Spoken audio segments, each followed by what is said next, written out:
वचा, इसका botanical name है एकोरस कैलामस, फैमिली है एरेसी। इसके अगर हम पर्याय की बात करें तो इसका एक पर्याय आया है वचा। वचा मीन्स जो वाक शक्ति को बढ़ाए। वाक शक्ति मीन्स जो वचन शक्ति या वाक शक्ति। अगर कोई बच्चा तुतलाने वाला है या कोई बच्चा लेट में बात करता है तो उसे वचा दी जाती है। नेक्स्ट इसका पर्याय है उग्रगंधा। उग्रगंधा इसका पर्याय पड़ा है। इसका जो राइजोम होता है या इसकी कंद होता है उससे उग्रगंध या तीक्ष्ण गंध युक्त होता है, इसलिए इसे बोला है उग्रगंधा। एक इसका राइजोम के बेसिस पे ही पर्याय आया है षड ग्रंथा, अर्थात 6 ग्रंथि वाला। जो इसका राइजोम होता है उसमें ग्रंथि युक्त होता है, इसलिए इसे बोला है षड ग्रंथा। इसका नेक्स्ट जो पर्याय आया है वो आया है गोलोमी। गोलोमी अर्थात जिसमें गाय के रोम युक्त रोम हो। जैसे गाय के शरीर पे रोम होते हैं, बाल होते हैं, वैसे जिसमें रोम हो जिसके राइजोम में, तो उसे बोला है गोलोमी। अगर इंग्लिश में इसकी इंग्लिश नेम है इसका स्वीट फ्लैग। अगर इसके हम स्वरूप की बात करें तो इसका स्वरूप जो होता है ये छूप होता है जो 3 से 5 फीट ऊंचा होता है। इसका जो कंद या राइजोम होता है वो भूमि के अंदर जैसे अदरक का राइजोम होता है वैसी फैलता है।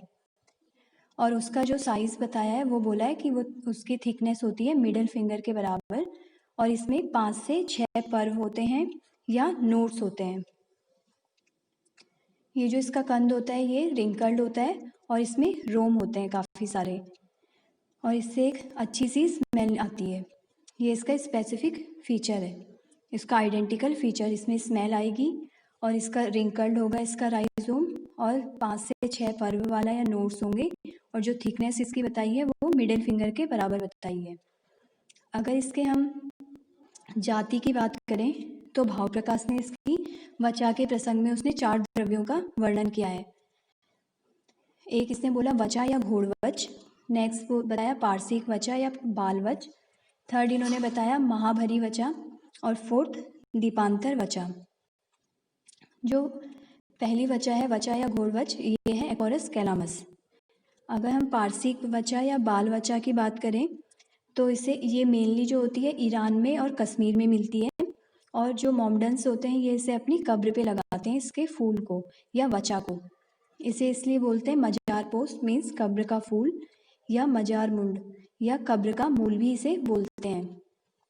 इसके गुणकर्म जो होते हैं वो घोड़वच या वचा के समान होते हैं। इसका जो चरक ने 16 मूलनी द्रव्य बताए उसमें इसका वर्णन किया गया है पार्श्विक वचा का या बाल वचा का। थर्ड वचा जो बताई है इन्होंने वचा वो है महाभरी वचा, ये ऐसे बोलते हैं कुलंजन। जो एल्पीनिया है, एल्पीनिया की स्पीसीज किसमें आती है उससे एल्पीनिया से लिया है इन्होंने कुलंजन या महाभरी वचा। फोर्थ जो वचा से लिया है इन्होंने दीपांतर वचा या चोपचीनी। तो जो भाव प्रकाश ने फिरंग रोग में किसका प्रयोग बताया है, चोपचीनी का। इसका बॉटनिकल नेम है स्माइलेक्स चाइना। अगर हम बात करें तो ये मोस्टली वचा होती है जहाँ तालाब या झरने जो पानी वाले स्थान है उसमें उसके किनारे ये ज़्यादा मिलती है, पानी वाले वाटरी जो स्पेस है वहाँ मिलती है।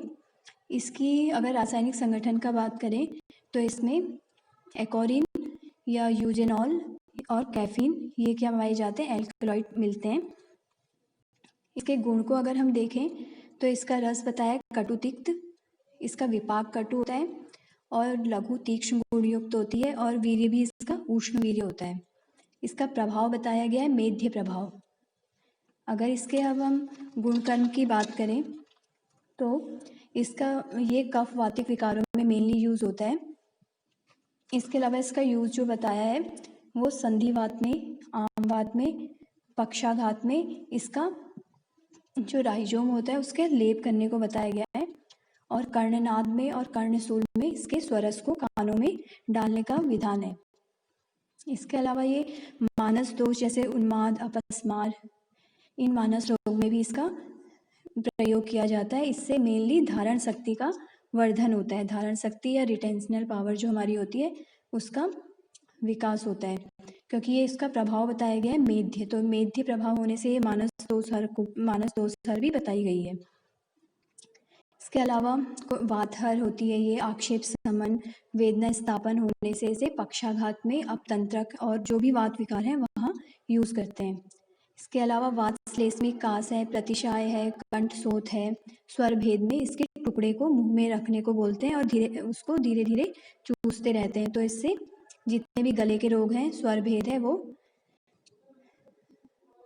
स्वर भेद में अच्छा काम करता है। ये मेनली ड्राई कफ में इसका यूज़ बताया गया है।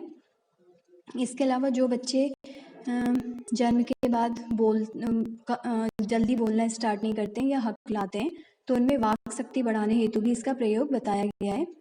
इसके अलावा बालक को में जब दांत निकलते हैं, टूथ इरेप्शन होता है, तो उस टाइम पे जो ज्वर या दौर्बल्य या कोई भी उसमें उपद्रव होता है तो उसे भी ये दूर करता है। इसके अलावा मलेरिया और विषम ज्वर में भी अन्य औषधियों के साथ इसे मिला के दिया जाता है।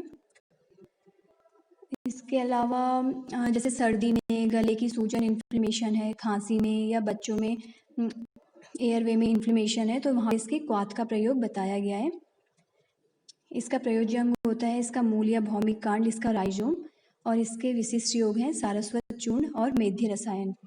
इसका अहित प्रभाव या अधिक मात्रा में इसे देने पर पित्त प्रकृति के लिए ये हानिकारक होता है क्योंकि उष्णवीर्य वाला होता है।